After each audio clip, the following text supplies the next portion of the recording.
Jupiter and Libra, let's expand through being open. Now, again, that is about, reflection, how you see me, how I see you, what we can do together, what I want us to do together, what we can't do together. Let's work something out.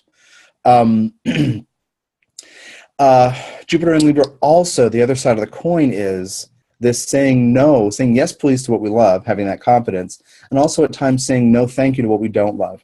So Jupiter also brings endings.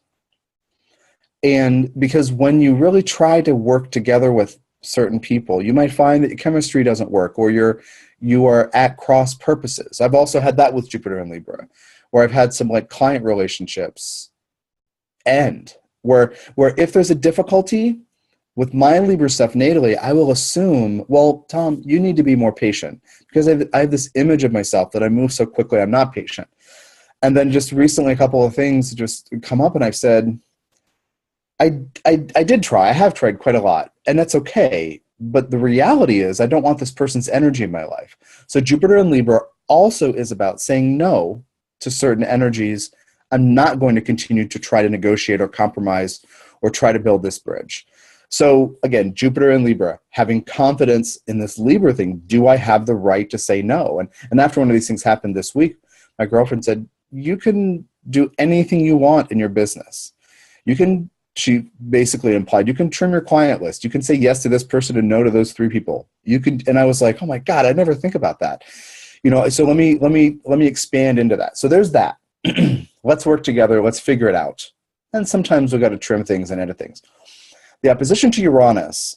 Uranus is the planet of breaking free from what confines you, what is stale, what makes you feel not fully alive, not engaged, what limits your creative genius, your intellectual genius. Uranus is about individuation. So what do you need to do for yourself that goes against the status quo or would separate you from the herd?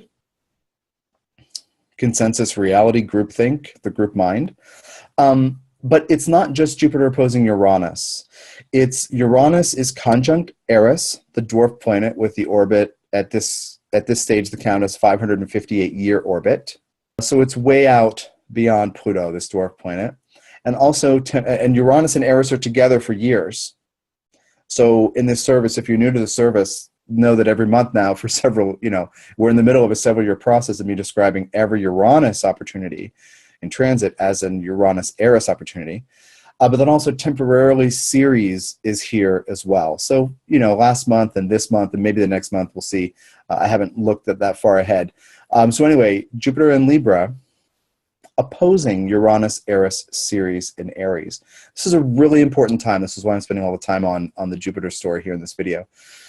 So Uranus is the need to break free and stop the things that limit you, so that you can go at your own speed, at your own pace, in your own direction, and develop your own genius.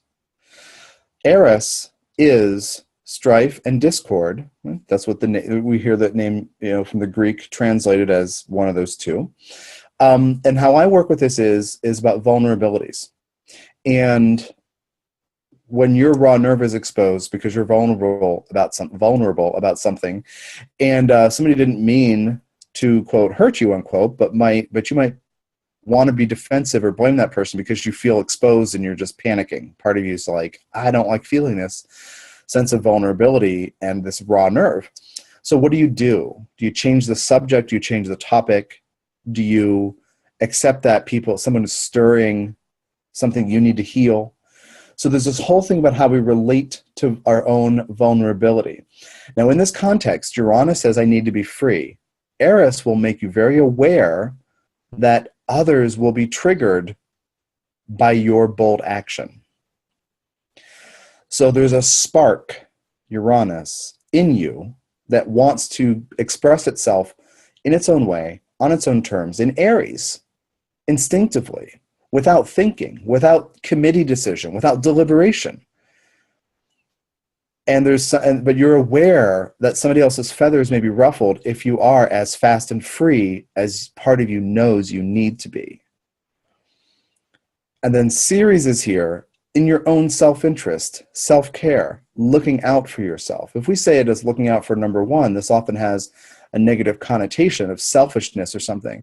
But the reality is, if you are not paying attention to what you need to do for yourself, you're not your, in different ways to talk about inner child stuff, then you're not your own parent. You're not dealing with your inner kids. You're not, acting in a self-interested, self-caring way. So you need to free yourself, and you need to have the courage to let other people be challenged if they are triggered by your honesty, your forthrightness, and you acting out.